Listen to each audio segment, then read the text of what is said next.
में एनाकोंडा और अहमद शाह अब्दाली की एंट्री के बाद राजनीतिक घमासान और बढ़ गया है, क्योंकि शिवसेना यूबीटी प्रमुख उद्धव ठाकरे ने गृह मंत्री अमित शाह पर हमला बोला है और कहा है कि कुछ लोग अब्दाली की तरह मुंबई में कब्जा करना चाहते। नमस्कार, मैं हूं जगत सिंह अवाना और आप देख रहे हैं सरीना टाइम्स।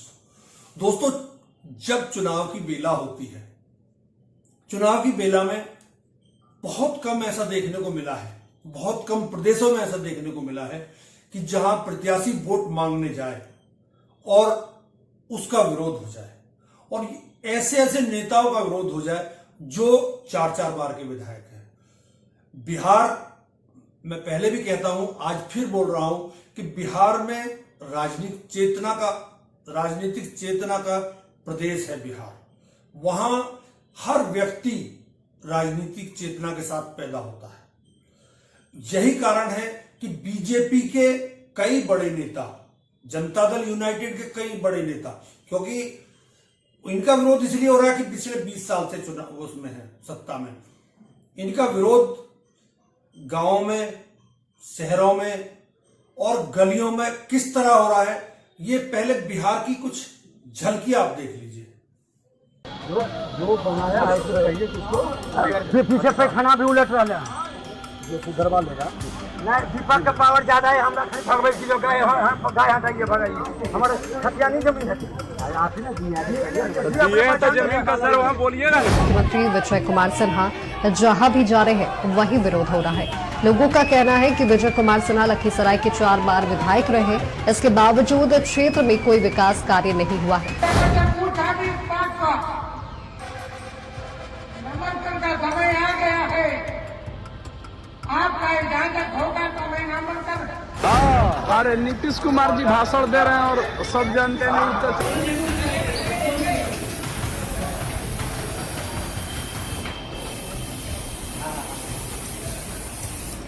नागरिक जा सकते हैं, जा सकते हैं सर, जा सकते हैं, बिल्कुल बिल्कुल बिल्कुल बिल्कुल जा सकते हैं, बिल्कुल।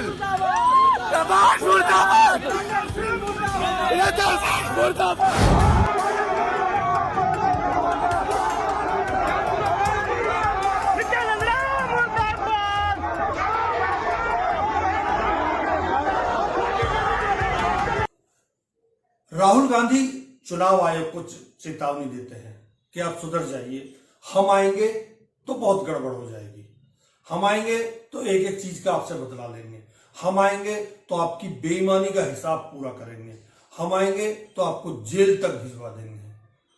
ये लहजा राहुल गांधी का पिछले कई साल से, या यूं कहें 2023 के बाद से ही देखने को मिल रहा है। उसके बाद बिहार का चुनाव, और बिहार के चुनाव में बिहार के पूर्व मुख्यमंत्री और राष्ट्रीय जनता दल के राष्ट्रीय अध्यक्ष लालू प्रसाद यादव के बेटे तेजस्वी यादव उसी लहजे में कल, या यूं कहें इन चुनावों में एक बार फिर से पब्लिक के सामने आए हैं। लहजा वही राहुल गांधी वाला। तेजस्वी चुनाव आयोग से भी आगे बढ़ गए हैं। तेजस्वी अमित शाह को भी बता रहे हैं कि जिस तरह आप चुनाव में धांधली कराते हैं, आपने महाराष्ट्र में कराई, आपने हरियाणा में कराई, आप दिल्ली में कराई, वो धांधली बिहार में नहीं चलेगी। क्योंकि इस चेतावनी के पीछे तेजस्वी यादव का एक और मकसद भी है। दरअसल 2020 के चुनाव में तंत्र किस तरह काम करता है, रात के 2 बजे किस तरह से 25 सीटों पर तेजस्वी यादव को 1000, 2000 और 3000 वोटों के अंतर से हरा दिया गया। पिछला चुनाव तेजस्वी यादव केवल 11000 कुछ वोटों से मुख्यमंत्री बनने से रह गए थे। यही कारण है कि तेजस्वी यादव इस बार हर उस व्यक्ति को चेता रहे हैं जो चुनाव को प्रभावित करना चाहता है, जो चुनाव में गड़बड़ी करना चाहता है। तेजस्वी यादव बोल रहे हैं कि आप ये मत समझिए कि हम सत्ता में नहीं आएंगे, हम सत्ता में आएंगे तो हर अधिकारी का हिसाब करेंगे, हम सत्ता में आएंगे तो एक एक बेईमानी का बदला आपसे लिया जाएगा। अमित शाह से मिलकर के गड़बड़ करेगा, सरकार आने के बाद इतनी कड़ी सजा मिलेगी कि कभी सोच नहीं सकते कि क्या सजा मिलेगी उनको। उसलिए अगर कोई बेईमान भ्रष्ट अधिकारी अगर चुनाव में बेईमानी करेगा तो बताओ सजा मिलना चाहिए नहीं मिलना चाहिए? जो लोकतंत्र पर कलंक बनेगा उसको सजा मिलनी चाहिए कि नहीं मिलनी चाहिए? जो वोट चोरी कराएगा उसको सजा मिलनी चाहिए कि नहीं मिलनी चाहिए? एक बार जनता तैयार है ना सजा देने के लिए, छोड़ा नहीं जाएगा। सत्ता परिवर्तन का थोड़ा सा मूव इस समय बिहार में नजर आ रहा है और बिहार में अगर तेजस्वी यादव इसी लहजे में इसी तरह बोलते रहे तो वो अपनी तरफ युवाओं को तो प्रभावित कर ही रहे, साथ ही साथ तेजस्वी यादव की प्रतिष्ठा और लालू यादव की उस विरासत पर भी इस समय सवाल उठने शुरू हो जाएंगे अगर तेजस्वी हार जाते हैं कि जो 15 साल का जो जंगल राज बार बार ये लोग कहते हैं बीजेपी और एनडीए वाले, उस पर भी कहीं ना कहीं दोबारा से मोहर लग जाएगी कि अभी जनता उसको भूली नहीं है। वहीं दूसरी तरफ महागठबंधन ने जिस तरह से तेजस्वी प्रसाद यादव को सामने रखा, सब कुछ तेजस्वी के हाथ में सौंप दिया, सब कुछ तेजस्वी को करना है, जो जैसे चाहे वो वैसे कर लें, चेहरा तेजस्वी यादव का। जब कल वो मैनिफेस्टो जारी कर रहे थे तो केवल मैनिफेस्टो में हालांकि राहुल गांधी की छोटी फोटो थी लेकिन तेजस्वी उनके मुख्य चेहरे थे। एक बार कल जो मैनिफेस्टो जारी किया उसकी झलक आप देख लीजिए।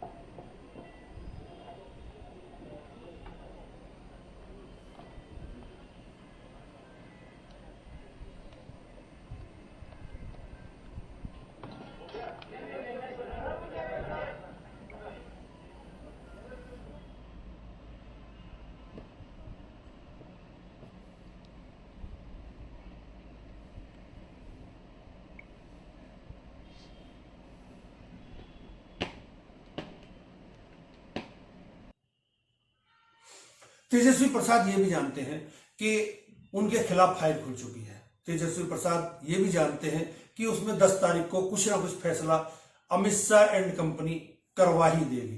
परंतु तेजस्वी यादव यहां नहीं रुक रहे हैं। तेजस्वी यादव उन अधिकारियों को भी चेता रहे हैं कि आप चेत जाइए, जो सेंट्रल जो अर्धसैनिक बल है और जो CISF है, इस तरह की जो टुकड़ियां हैं, कहीं ना कहीं उनको भी चेता रहे और कहीं ना कहीं उस गृह मंत्री को भी चेता रहे जो बीजेपी का स्टार प्रचारक है बिहार में, क्योंकि ये सारी फोर्सेस गृह मंत्री के अंडर में आती है और वो बता रहे हैं कि आप बेईमानी का बे भी नहीं बोल पाओगे, याद रखना। अभी भी हमारी सलाह है भ्रष्ट अधिकारियों, अमित शाह के चेलों चमचों, बेईमानी की भी दिमाग में मत लाना। सजा ऐसी होगी कि आपको 7 जन्म याद आएगी। यानी तेजस्वी यादव ये जान चुके हैं कि उनके जरिए 15 साल की वो जंगल राज की कहानी और महागठबंधन का उनके ऊपर पूरी तरह से साथ और एनडीए किस तरह 15 साल का जिक्र करके उन जरूरी मुद्दों को जो आज मुद्दे हैं बिहार में, उनसे कहीं ना कहीं आंखें चुरा लेती है, उसको भी तेजस्वी प्रसाद यादव जान चुके हैं। तेजस्वी ये भी जान चुके हैं कि अगर वो नीतीश के खिलाफ बोलेंगे तो नीतीश का वोट चला जाएगा, परंतु वो अमित शाह को नहीं छोड़ रहे। वो अमित शाह को कह रहे हैं कि अमित शाह में अगर दम है, अमित शाह में अगर हिम्मत है तो किसी का नाम लेकर दिखाए। अमित शाह ने तेजस्वी यादव ने अमित शाह को बोला कि आपने नीतीश कुमार को पपेट बनाकर रख दिया है, नीतीश कुमार एक खिलौना बनकर रह गए आपके सामने। क्या बोल रहे हैं एक बार आप भी सुन लीजिए। भ्रष्ट अधिकारियों ने नीतीश जी को पुतला बना करके रखा है।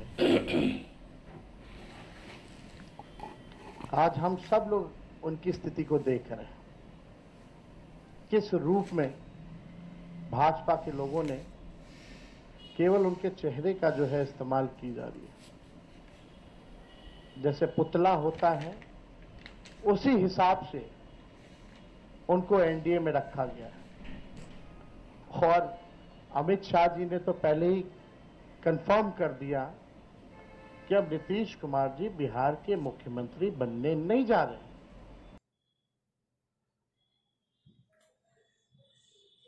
बीजेपी ने नीतीश कुमार को अपना पपेट बना लिया है, यानी तेजस्वी यादव एक तीर से कई निशाने साध रहे हैं। उनका पहला निशाना तो बीजेपी है ही है, दूसरा निशाना वो वोट है जो नीतीश कुमार के साथ है। दरअसल तेजस्वी यादव ये मैसेज देना चाहते हैं कि इस बार किसी भी कीमत पर बीजेपी नीतीश कुमार को मुख्यमंत्री नहीं बनाएगी। और जो ईबीसी नीतीश के साथ रहता है, करीब वो 16% मतदाता है, उसको तेजस्वी यादव अपनी तरफ मिलाने का प्रयास कर रहे हैं, क्योंकि वो जानते हैं कि वो कांग्रेस के साथ नहीं जाएगा, वो बीजेपी के साथ शायद नहीं जाएगा। बीजेपी के साथ केवल तब जाता है जब नीतीश मुख्यमंत्री का कैंडिडेट होते बीजेपी की तरफ से, परंतु बीजेपी ने अपने पैरों में खुद कुल्हाड़ी मारकर उस ईबीसी वोट को प्रभावित करने का प्रयास किया है। इसीलिए कल जब मैनिफेस्टो जारी कर रहे थे तेजस्वी यादव, उन्होंने खास तौर पर जो ऐलान किए उनकी, मैं आपको एक दो चीज मेन पॉइंट आपको बता देता हूं। उनका मैनिफेस्टो पे पूरा ध्यान ये है कि मैं हर घर को एक सरकारी नौकरी दूंगा, उसके अलावा माई बहन योजना लागू करूंगा, उसके अलावा तेजस्वी ने 200 यूनिट बिजली फ्री और ओपीएस पुरानी पेंशन, यानी जो सरकारी कर्मचारी हैं जो जिनके जिम्मे चुनाव कराने का दायित्व है, उनको भी तेजस्वी ने कहीं ना कहीं प्रभावित करने का प्रयास किया है। कितना होंगे ये तो मैं नहीं कह सकता, लेकिन तेजस्वी ने शराबबंदी को जारी रखा, परंतु ताड़ी को उससे अलग कर दिया। उसके अलावा तेजस्वी अपने मैनिफेस्टो में जिस तरह से चुनावी सभाओं में घोषणा कर रहे, वही अपने मैनिफेस्टो में जारी कर दिया।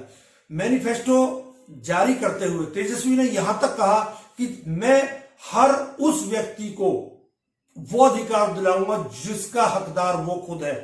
मैनिफेस्टो में वो सब चीजें हैं जो एक आम आदमी को चाहिए। मैनिफेस्टो में वो सब चीजें हैं जो ईबीसी, ओबीसी, दलित और माइनॉरिटीज को प्रभावित करेगा।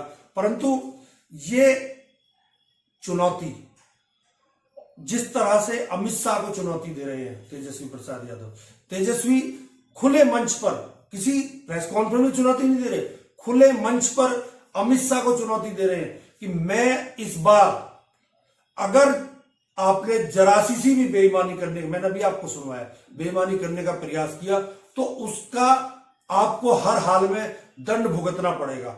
अधिकारियों को चेताया, अमित शाह को भी चेताया, क्योंकि वो जानते हैं कि बिहार की जनता है, बिहार की जनता किस तरफ किस समय हो जाए कोई नहीं जानता। लेकिन नीतीश कुमार के ऊपर किस तरह से अटैक किया कि नीतीश को ये पपेट बना के रखे हुए, नीतीश कुमार को ये मुख्यमंत्री नहीं बनाएंगे, नीतीश कुमार को ये घर बैठा देंगे, इस तरह की भाषा तेजस्वी यादव अपने हर भाषण में बोलते चले आ रहे हैं।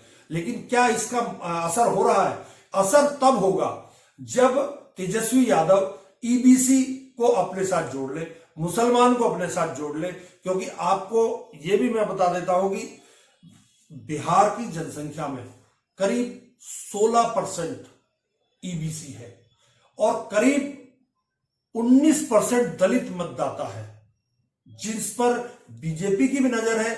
बीजेपी नीतीश के जरिए उस पर नजर रखे हुए है, परंतु नीतीश का कोई ठिकाना ना होने की वजह से इस बार वो वोट कहीं ना कहीं छिटक सकता है। वो जनसुराज को भी मिल सकता है, मुसलमान का वोट भी जनसुराज को मिल सकता है, क्योंकि जनसुराज ने इस बार बिहार के चुनाव में सबसे ज्यादा मुसलमानों को टिकट दिया है। किसी पार्टी ने इतना टिकट नहीं दिया, परंतु अगर जनसुराज में शिफ्ट करता है ये वोटर तो तेजस्वी को नुकसान होगा। और अगर तेजस्वी की तरफ कुछ वोटर भी आ जाता है, प्लस कांग्रेस की वजह से दलित मिल जाता है, और मुस्लिम वोट तो इस समय इंपैक्ट एक तरफ जाएगा, वो कहां जाएगा अभी इसका पता नहीं है, परंतु जो सूत्र है, जो अंदर की खबरें हैं बिहार की, उनके अनुसार तो महागठबंधन के साथ करीब करीब 80% मुसलमान इस समय खड़ा हुआ है। दूसरी तरफ आप सभी जानते हैं कि दलित और मुसलमान जिसके साथ खड़े हो जाए वो चुनाव जीत जाएगा। उसका कारण है दलित 19% है, 19 पॉइंट कुछ परसेंट है, तो मुसलमान 17% है, यानी 36% वोट है। ये जिस तरफ ये थोड़ा सा भी शिफ्ट हो गया उस तरफ का पलड़ा बाहर होता चला जाएगा। अगर आप इसे कास्ट सेंसेक्स के जरिए देखें, कास्ट सेंसेक्स में किसी कम्युनिटी उससे रिलीजन के हिसाब से यानी धर्म के हिसाब से गणना नहीं हुई थी। अगर धर्म के हिसाब से होती तो उसका अलग था, परंतु मुसलमानों में जो जातियां हैं उसमें भी ओबीसी और दलित है।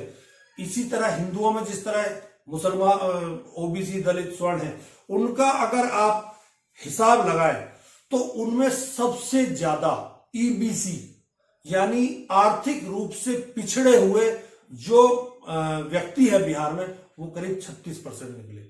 उसके अलावा ओबीसी जिसमें कुर्मी भी आते हैं, जिसमें यादव भी आते हैं, जिसमें ढेरों जातियां आती हैं, वो 37% है। अगर इनका टोटल आप जोड़ दीजिए तो ये 63% हो जाता है। और 73% का मतलब आप खुद समझ सकते हैं कि ये किस तरफ जाएगा। अगर नीतीश का असर चला तो ये बीजेपी की तरफ जा सकता है, और अगर नीतीश को पपेट साबित कर दिया तेजस्वी और कांग्रेस ने, तो ये वोटर कहीं ना कहीं, क्योंकि इसमें मुस्लिम वोट भी है, इसमें बाकी जातियों के वोट भी है, कहां जाएगा ये आने वाले वक्त में पता चल जाएगा। इसके अलावा जनरल कास्ट 15% है, इसमें बीजेपी की कोई बात बनती नहीं है। इसीलिए नीतीश को आगे कर दलित और ईबीसी वोट बीजेपी हासिल करना चाहती है, परंतु जिस तरह नीतीश के खिलाफ इस समय प्रचार हो रहा है और तेजस्वी अपने उग्रता के साथ सामने आकर, अमित शाह के सामने आकर मोदी के खड़े हो गए, और उनकी साख और महागठबंधन की साख, यहां तक कि लालू प्रसाद यादव की विरासत की साख भी इस समय तेजस्वी के कंधों पर है, क्योंकि सारी जिम्मेवारियां, सारे फैसले महागठबंधन ने, कांग्रेस ने, चाहे उनके साथ और कोई भी हो, मुकेश सहनी हो, सब ने तेजस्वी के ऊपर डाल दिया है। तेजस्वी किस तरह इस वजन को, इस बोझ को उठाकर आगे बढ़ते हैं, ये तो आने वाला वक्त बताएगा। परंतु इतना तो कंफर्म है कि जन स्वराज भी कुछ ना कुछ मुसलमानों का वोट काट रही है। तभी तो जन स्वराज के अध्यक्ष प्रशांत किशोर सलाह दे रहे हैं एआईएमएम को कि आप महाराज अपना काम वहां देखिए जाकर हैदराबाद में, यहां हम लोग देख लेंगे। परंतु एआईएमएम कहां मानने वाली। पिछली बार 5 सीट इन्होंने सीमांचल के उसमें जीती थी, इस बार ये किसको डेंट पहुंचाएंगी, किसका फायदा कराएगी, आने वाला वक्त बताएगा। जन स्वराज किसका नुकसान करेगा। जन स्वराज स्वर्ण की पार्टी है, दलित की पार्टी है, ओबीसी की पार्टी है, इस पर भी इन चुनावों में मोहर लगनी तय है। सारी प्रतिष्ठा तेजस्वी की है। ये तेजस्वी वर्सेस अदर्स का चुनाव है, ये तेजस्वी वर्सेस उस गठबंधन का चुनाव है जिसमें चुनाव आयोग भी कहीं ना कहीं चोरी छुपे शामिल है। क्योंकि चुनाव आयोग अपना खेल किस तरह करेगा ये आने वाला वक्त बताएगा। परंतु आज जनता के हाथ में जो है, जनता अपने हाथ से किसके ऊपर मोहर लगा रही है, ये संकेत धीरे धीरे आपके सामने भी आने शुरू हो गए। और हम सारे संकेत, सारी अव्यवस्थाएं, सारे मुर्दाबाद जिंदाबाद के नारे हर पल आपके सामने लाते रहेंगे। आप यूं ही प्यार बनाए रखिए। हम हर खबर बिहार की आपको देंगे। बिहार में किस समय कौन किस पर भारी पड़ रहा है, हम ये भी आपको बताने का प्रयास करेंगे। नमस्कार, बहुत बहुत धन्यवाद।